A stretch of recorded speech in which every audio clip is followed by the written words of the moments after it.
the shooting in America is still probably the biggest news story in the world at the moment.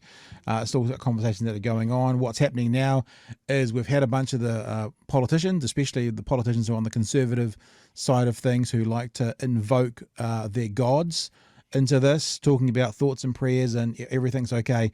But now there's a little bit of pushback coming, going, well, it's all good. In fact, we played that clip on the first night when you were with us, George, from Steve Kerr, the basketball coach, which everyone's seen that clip, right? And he actually basically, he doesn't say fuck your thoughts and prayers, but he basically says, I'm sick of your thoughts and prayers, because it's like, it's enough. That's not going to solve the problem here anymore. We need to do something. So Ted Cruz was bailed up by a reporter. Now, the reason I say a reporter, actually, it's probably the wrong way around. All the other ones are reporters. He was bailed up by a reporter, because the reporter asked him questions, and asked him questions around what he was going to do about what he was going to do as a senator about what was going on. And it didn't end all that well for Mr. Cruz. There are 19 sets of parents. But he starts off with the thoughts and prayers vibe. That's where he starts. To kiss their child goodnight again. Is this the moment to reform gun laws? It's easy to go to politics. But it's important. It's at the heart of the issue. I get that that's where the media likes to go. No, it's not. It's where many of the people we've talked to here like to go. The proposals from Democrats in the media, inevitably, when some violent psychopath murders people.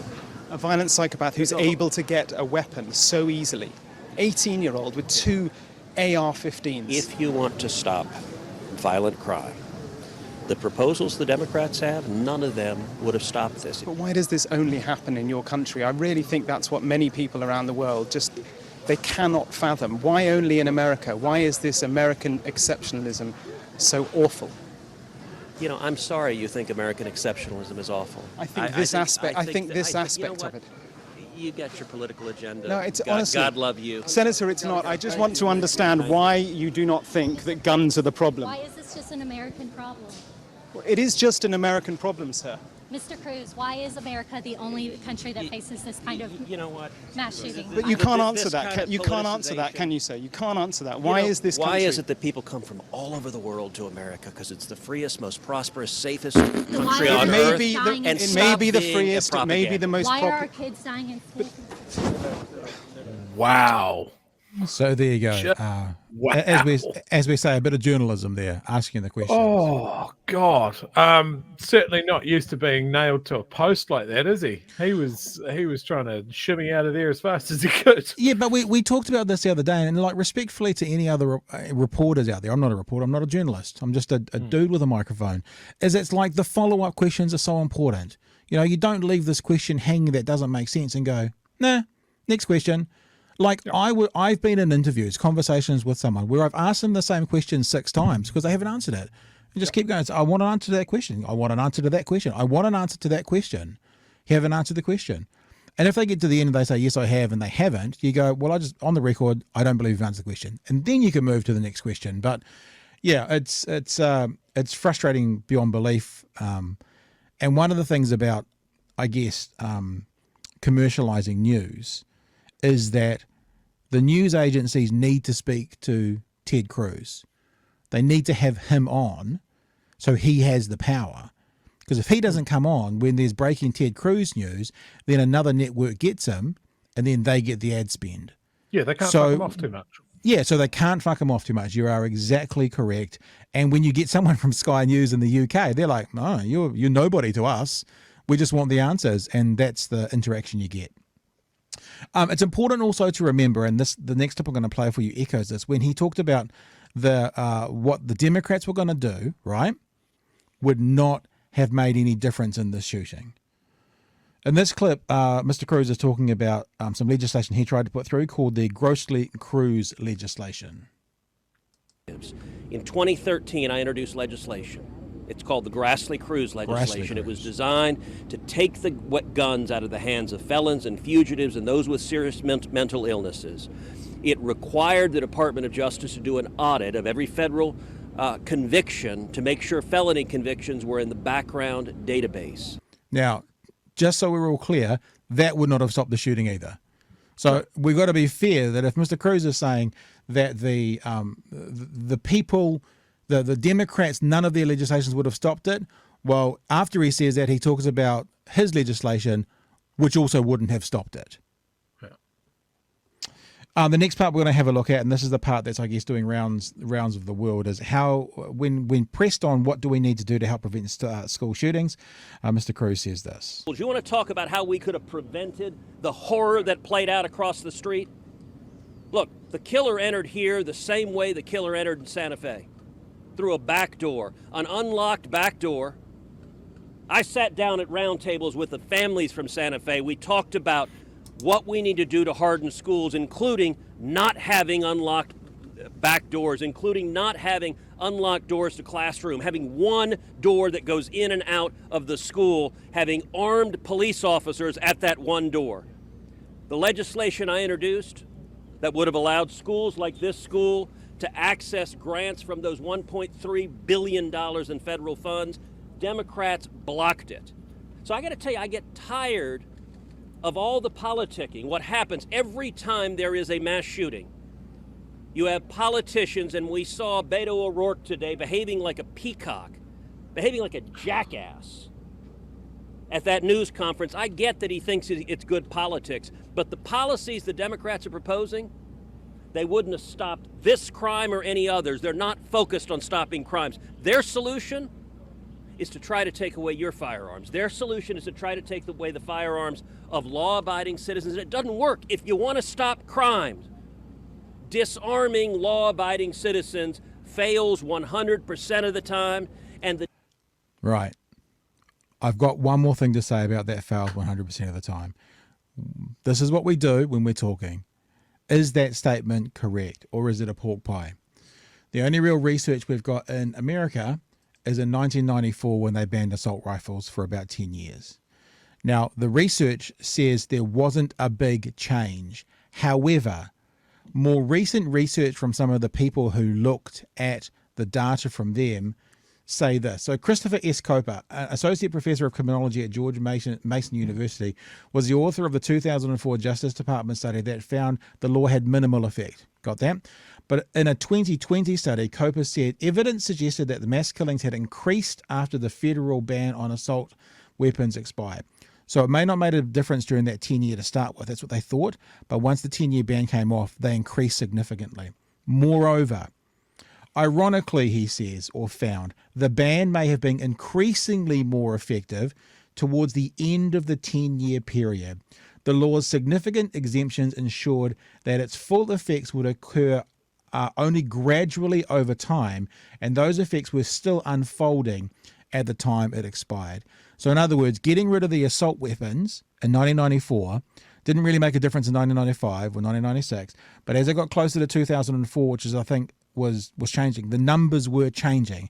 If you look at it over the full 10 years, it doesn't look like it's very much, but it was starting to track down. And that makes complete sense, because if you can't now buy an assault weapon that you might own for 5 years, then in the year 1999, you don't have one that you bought from 1994. So there are fewer assault weapons out there.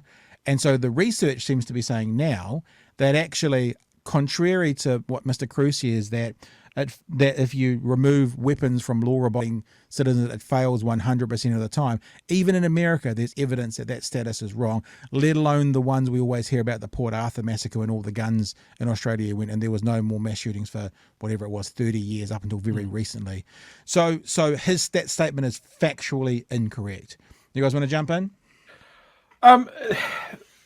Not probably directly to that point, but the thing that I was thinking of today is how many things has Ted Cruz got wrong in recent memory, and is he at any threat of someone getting rid of him? How long's he got left on his term? Are you talking about? No, Beto O'Rourke got quite close the last time they went at it. He still lost, but Beto was up there, was nipping at his heels. That's why he's there saying Beto O'Rourke's being a jackass. Yeah, because he's saying what the majority of people are probably thinking over there, and he's off the back of a scandal last year of dipping out on his entire state to go to Cancun. Yeah, he both hated Donald Trump and then sidled up to him when he won. And did phone banking for him. Never forget that Yeah. photo.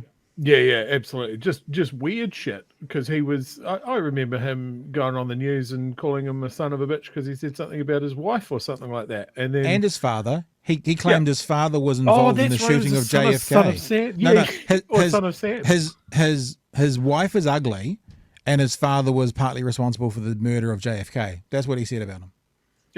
Yeah, and for your average person, surely you'd be going, "Wow, if someone said that about my wife, I certainly wouldn't be helping him out for at any cost." Yeah, there's definitely a hefty amount of cynicism and projection going on when people like Cruz are like, "Oh, they're just politicking, right? Why are they trying to bring politics into this? That's so strange of them." Yeah, how can we bring up politics at a time like this tragedy that's happened purely because of our politics in this particular country? It baffles me. It's offensive to me. Well, why is that offensive to you when you got a classroom full of dead kids? Why doesn't that offend you more? How do politics become such a dirty word in the American context as well because of that attitude that somehow we can't talk politics, and by politics, Cruz is trying to say basically like all beat off or O'Rourke wants to do is campaign and get votes. Like how dare he try to affect policy change and build a political movement to affect that change. That's that's the sort of cynicism of Cruz's projection there. I mean, I saw the interview with O'Rourke after he got kicked out of that meeting, and with politicians, in a way they can be actors. They can put the sense of real emotion into what they were talking. When I saw O'Rourke about halfway through, that wasn't affected emotion. That was pretty raw. And surely you see those two side by side. You go, one guy's pretending, one guy seems to be telling me the truth and seems to be a real thing. Texas is a weird place.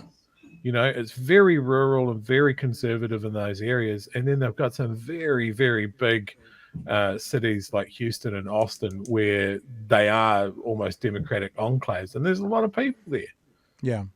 How many people are sitting on the fence going, well, maybe. Hey, there's one other thing that's quite important because we can't go beyond this fuckwits talking about banning doors. We haven't even touched on that yet. And I want to make actually quite an important point because, came through an open back door. Just lock it's like actually the truth is that's not a solution.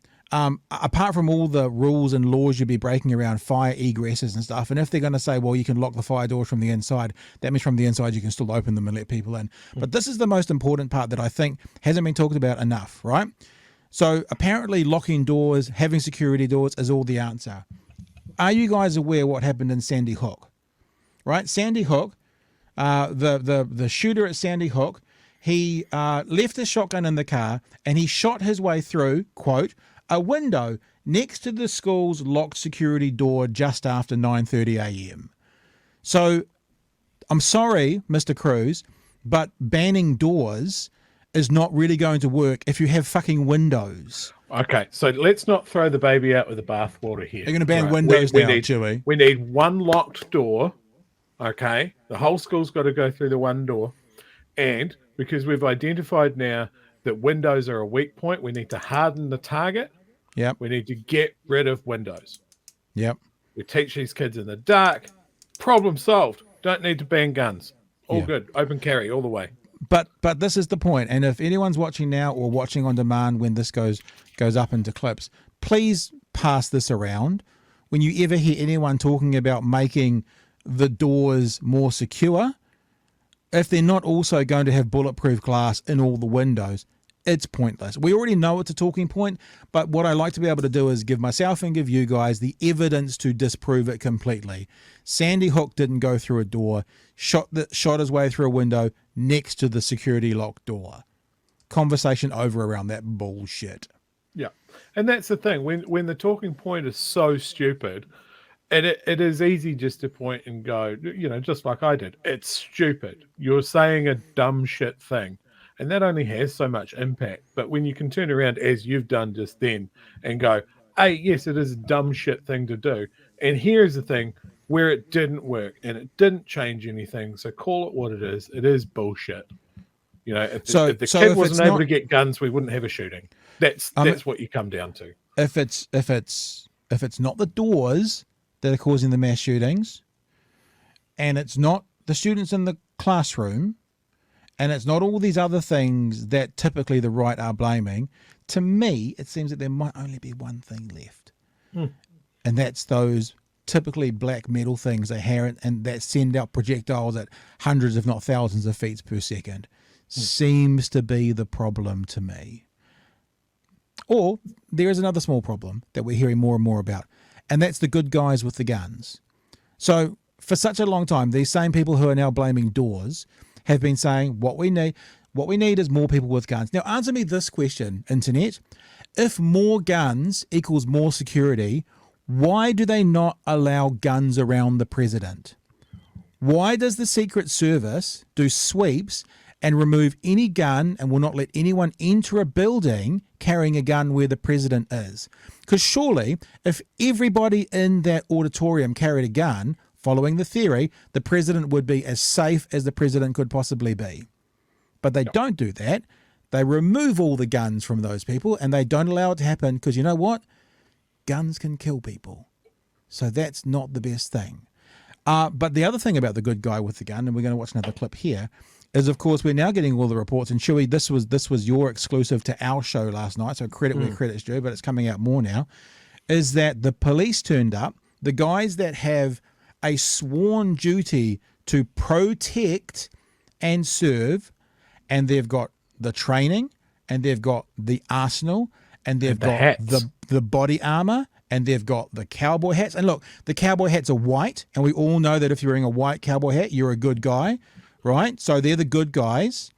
They basically, now there are circumstances why they stood outside, but the good guys with the guns stood outside. There's reports from parents that they could still hear gunshots inside while the good guys with the guns stood outside.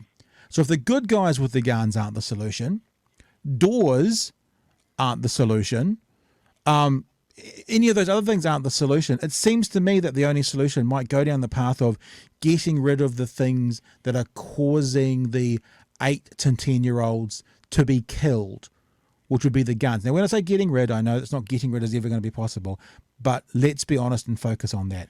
I want to play a little bit of this. This is the conversation with the Texas police chief or whatever he is, trying to explain the response for the police during the shooting. So let's have a bit of a listen. It's going to make me angry, isn't it, Pat?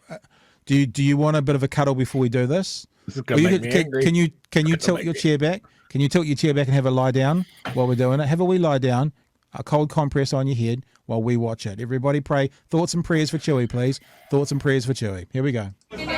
2 days after the mass shooting at Robb Elementary, the story of what happened when the gunman arrived on the campus has fundamentally changed. There's a lot of possibilities. I don't have enough information to answer that question just yet. The new details revealed in a bewildering press conference with the Texas Department of Public Safety. He walked in unobstructed initially. He was not confronted by anybody. To clear the record on that. Police revised earlier reports that the gunman engaged with a school resource officer. According to investigators, 12 minutes passed when the suspect crashed his grandmother's truck on Tuesday morning and when he entered the school through an unlocked back door. He went in at 11:40. He walks, and I'm going to approximate 20 feet, 30 feet. He makes a right. He walks into the hallway. He makes a right, walks another 20 feet, turns left into a schoolroom, into a classroom that has doors open in the middle. Officers are there. The initial officers, evil they doors receive gunfire. again, guys. They don't make entry initially because of the gunfire they're receiving. Police say most of the gunfire was in the initial minutes. There was a standoff. for almost an hour before police forced their way into a classroom and killed him. The question remains why they couldn't get to the gunman sooner. Can you explain to us how he was barricaded? I hear you. Because we've been given a lot of bad information, so why don't you clear all of this up? Like shooting. The brother was like hitting the dirt on the floor and just the bullets were hitting close. Bullets from where?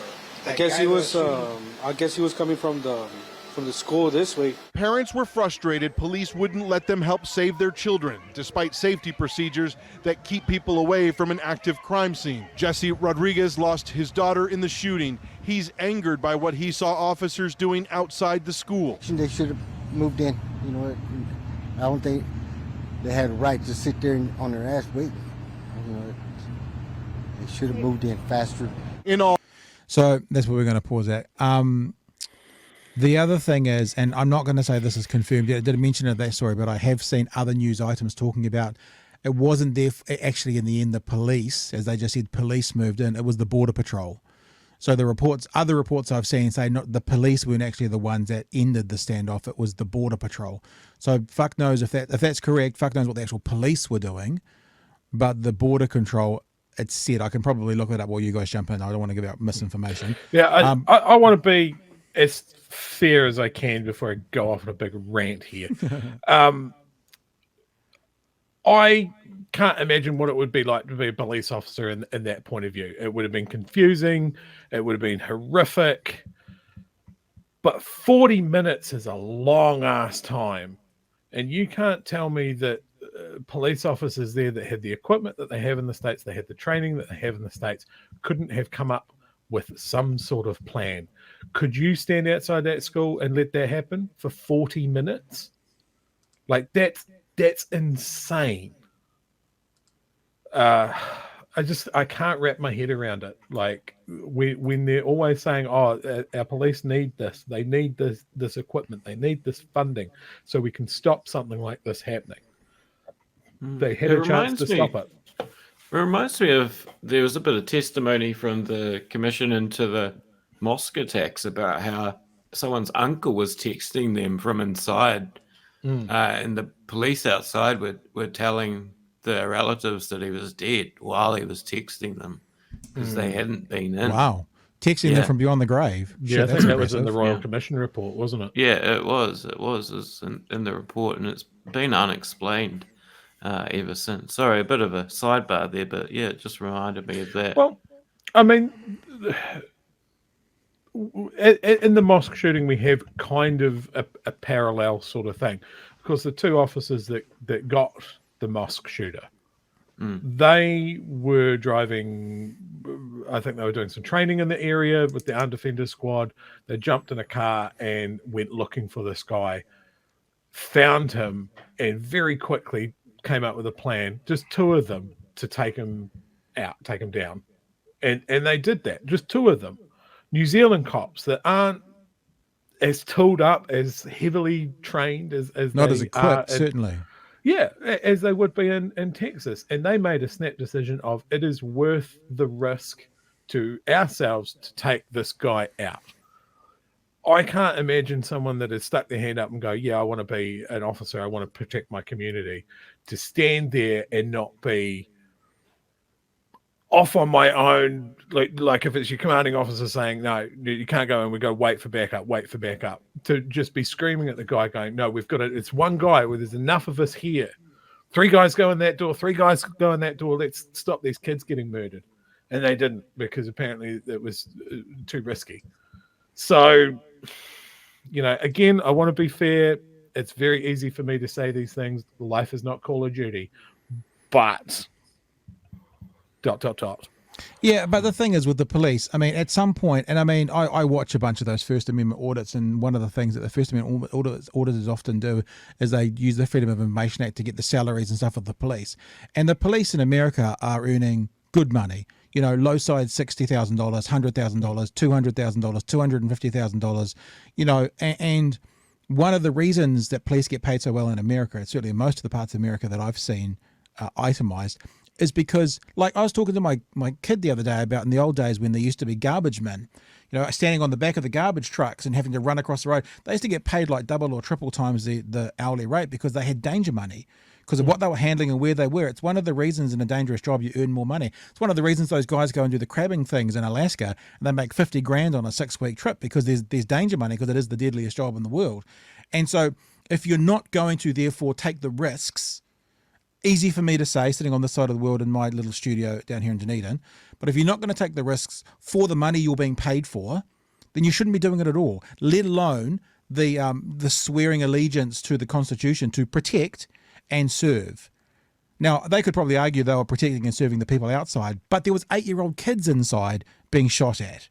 And I think all the parents would agree, and most of us would agree, that if you're going to protect and serve in that moment, you should be doing everything you can. The police have signed. The police have signed up to put themselves in harm's way, and I know that sounds, from a late 40-year-old fat fella in South Island, that sounds easy with a bad back and a bit of a limp. But I haven't signed up to put myself in harm's way for 200 grand a year. The police have, and as harsh as this sounds, this is the moment to put yourself in harm's way to try and protect and serve 8-year-olds.